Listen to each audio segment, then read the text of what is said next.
Assalamualaikum warahmatullahi wabarakatuh. Waalaikumsalam warahmatullahi wabarakatuh. Sobat Kicau Jelata, ketemu lagi kita di channel yang penuh inspirasi, imajinasi, dan informasi ini. Pekan ini kita dikejutkan dengan suatu statement dari Ketua Umum PDIP, Ibu Megawati Soekarno Putri, menyentil mengenai kaum milenial atau generasi muda. Kalau boleh saya bacakan aja pernyataan lengkapnya, ya, Bang Kica. Anak muda kita itu, aduh, saya bilang sama Presiden, jangan dimanja. Dibilang generasi kita adalah generasi milenial. Saya mau tanya hari ini, apa sumbangsihnya generasi milenial yang sudah tahu teknologi seperti kita bisa viral tanpa bertatap langsung? Apa sumbangsih kalian untuk bangsa dan negara ini? Kata Bu Mega. Nah, ini pernyataan Bu Mega ini kepada kaum milenial ya. Mungkin kita bertanya-tanya, siapa sih yang dimaksud dengan kaum milenial ini? Iya. Mungkin Bang Kica punya gambaran ya mengenai yang disebut dengan kaum milenial, kemudian generasi muda Indonesia. Ya, jadi gini, Jela. Pertama tentu kita juga harus paham ya, bahwa ini mungkin bagian dari rasa peduli seorang pimpinan yang senior terhadap perkembangan generasi muda berdasarkan pengamatan beliau. Nah, sebagai orang tua, ya bolehlah kita terima dulu gitu kan. Tapi kalau kita bedah lebih lanjut kan, yang disasar adalah anak muda ya. Anak muda. Anak muda ini kan harus kita cari tahu dulu nih. Ya. Siapa yang dimaksud oleh Bu Mega, ya kan?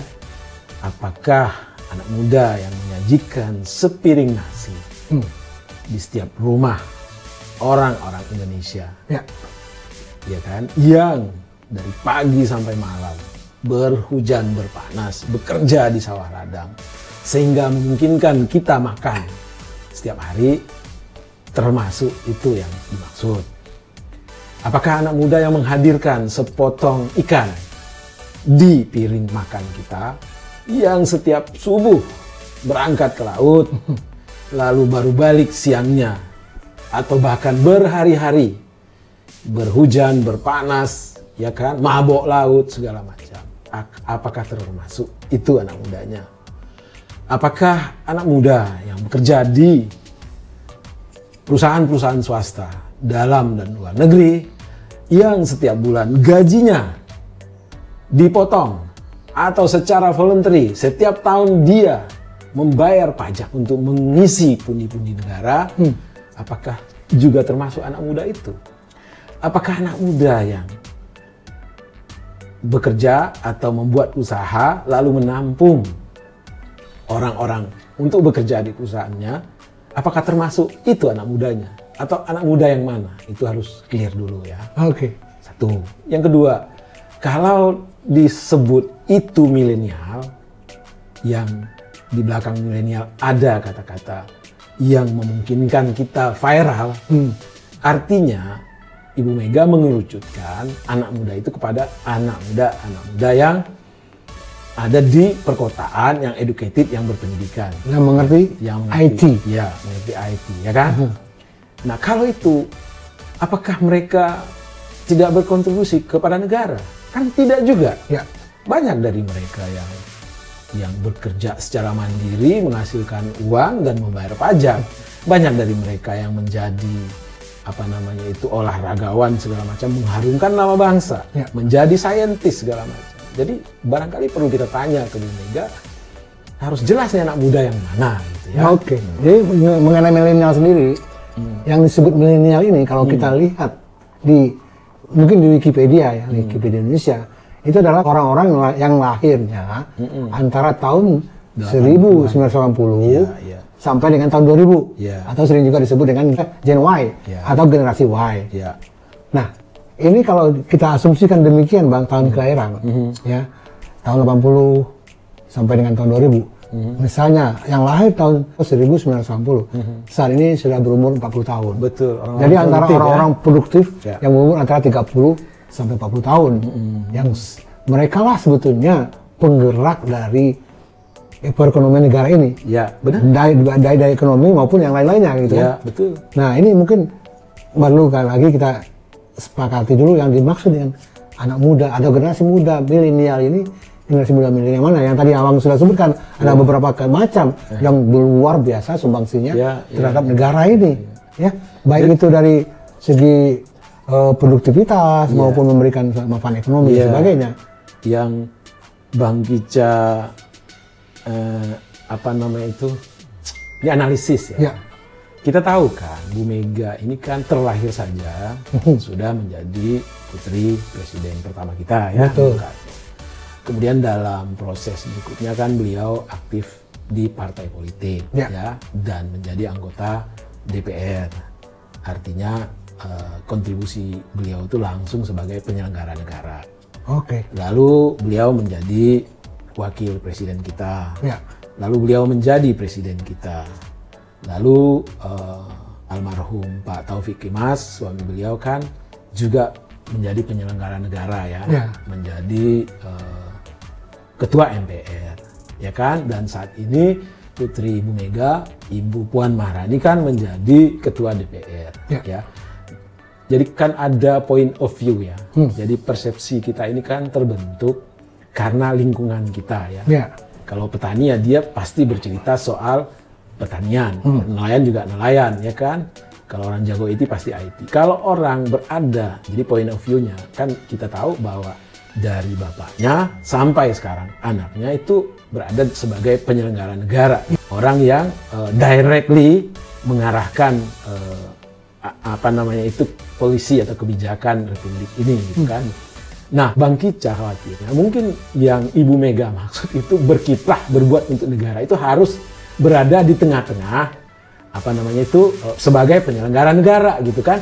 Padahal kan sebenarnya enggak kan. Sebenarnya kan apapun yang sifatnya ya kan memberikan kontribusi positif terhadap bangsa baik di dalam atau di luar, ya itu sudah berbuat gitu. Bahkan kita bekerja dengan benar, tidak mampu membayar pajak, berkontribusi apapun karena keadaan, tetapi kita tetap taat dan patuh kepada aturan, itu saja udah berbuat, tidak nggak ngerecokin negara gitu.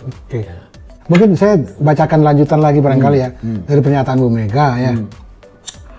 Megawati lalu mengungkit demonstrasi yang berujung ricuh dan merusak fasilitas. Dia heran atas peristiwa yang perusakan prestasi itu. Jadi kata beliau, masa hanya demo saja? Nanti saya dibully ini. Saya nggak peduli, hanya demo saja mengerusak. Apakah ada dalam aturan berdemo? Boleh. Jadi ini dikaitkan dengan generasi muda atau milenial tadi yang kerjanya berdemo dan merusak. Nah ini yang mana nih? Nah ini kan begini, ada demonstrasi, itu satu peristiwa. Ada pengerusakan, itu peristiwa lainnya. Demonstrasi secara undang-undang itu merupakan hak warga negara. Pengerusakan secara undang-undang itu adalah melanggar hukum positif. Tetapi kan tidak serta-merta satu peristiwa ini berkaitan ya antara demo dengan pengerusakan. Jadi artinya kalau langsung dikaitkan demonstrasi dengan pengerusakan atau kerusuhan, itu rasa-rasanya itu hanya dukun yang bisa menyatakan hal seperti itu ya. Karena kan perlu ada satu penelitian. Apakah pengerusakan dilakukan oleh para demonstran dan yang punya kapabilitas untuk melakukan penyidikan kan dan otoritas ya adalah kepolisian kita gitu kan. Dan sampai sekarang kan belum jelas gitu kan. Apalagi terakhir kan kita ada lihat video 52 menit yang dikeluarkan oleh Narasi TV ya. Dan dengan gamblang kita bisa melihat dalam video tersebut bahwa orang-orang yang di tag berdasarkan mesin ya, mesin pencarinya si Narasi ini, itu kan sebenarnya memang bukan demonstran gitu kan, kelihatan sekali gitu. Jadi agak kurang bijak juga gitu ya kalau kita siapapun mengaitkan demonstrasi dengan kerusuhan gitu. Karena itu dua peristiwa yang berbeda. Yang satu legal, yang satu jelas-jelas melanggar hukum positif, ya kan? Jadi begitu. Oke. Ya, jadi kembali lagi masalah milenial nih ya. Kalau kita ikutin ini ada beberapa aktivis atau mungkin politikus PDIP. Ini ada Arya Bima menyebut mungkin maksud Bu Mega adalah milenial istana yang banyak diam. Nah ini dari Arya Bima ya. Arya Bima ya. Kemudian juga ada lagi dari sekjennya PDIP, Pak Hasto ya. Hasto juga meluruskan ataupun menyampaikan ya. Sekretaris PDIP Hasto Kristianto menyatakan bahwa pesan Bu Megawati Soekarno Putri agar generasi milenial tidak dimanja mengandung semangat kemajuan. Mengandung semangat kemajuan, ini kata beliau. Ini saya bacakan pernyataannya dari CNN nih Pak. Ibu Mega berpesan bahwa pemuda penentu masa depan bangsa harus dilihat kekinian.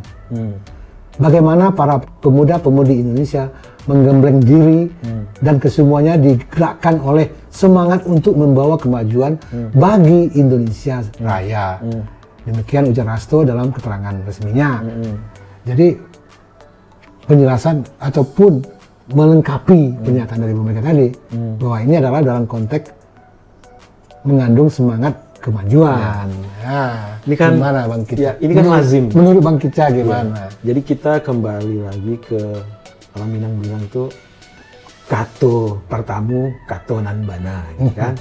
Jadi artinya ini kan saat begitu reaksi masif dari milenial ya atas statementnya Ibu Mega ini, para orang-orang dekatnya ya kan, itu berusaha meluruskan gitu kan.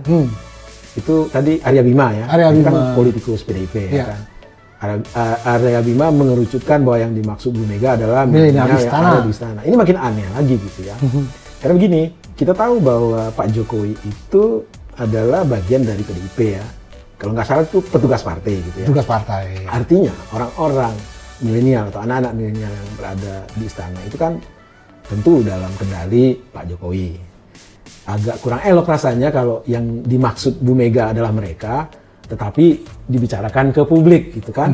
Kenapa nggak langsung ke Pak Jokowi gitu kan? Kalau perlu ganti mereka itu kalau anfaedah ya keberadaannya di istana gitu. Jadi ini kan Bang Kica ingat bahwa ada juga analisis beberapa pihak bahwa Pak Jokowi mulai meninggalkan PDIP gitu. Ini agak nyambung-nyambung juga gitu kan. Kenapa jangan-jangan gitu kan. Ini analisis kan? Saja. Terus yang menyangkut yang disampaikan Hasto kan itu normatif semua gitu kan. Ya. Apa yang dia sampaikan itu udah ia menggelora di hati. Jangankan milenial, di hati kita pun menggelora kan. Ya. Ingin berbuat banyak buat negara, ingin bermanfaat bagi orang banyak, ingin ya sifatnya positif gitu kan. Jadi nggak usah diomongin yang kayak gitu loh. Oke. Ya kan. Jadi menurut Bang Kica ya begitulah kita, kura-kura dalam perahu aja lah kita gitu. Oke, baik kalau gitu sudah cukup jelas ya Sobat Kicau Jelata. Kita bahas secara ringan dan santai saja pernyataan dari Bu Mega ini. Bagaimanapun juga Bu Mega adalah seorang negarawan ya, ada negarawati ya? Negarawati. Saya juga boleh menyebut Bu Mega adalah sebagai ibu bangsa lah, karena kita punya bapak bangsa, pasti ada ibu bangsa juga kan. Baik, jangan lupa kalau memang sobat-sobat Kicau Jelata merasa ada manfaatnya untuk di-share video ini, dan juga jangan lupa like, subscribe, dan terima kasih. Wassalamualaikum warahmatullahi wabarakatuh. Waalaikumsalam warahmatullahi wabarakatuh.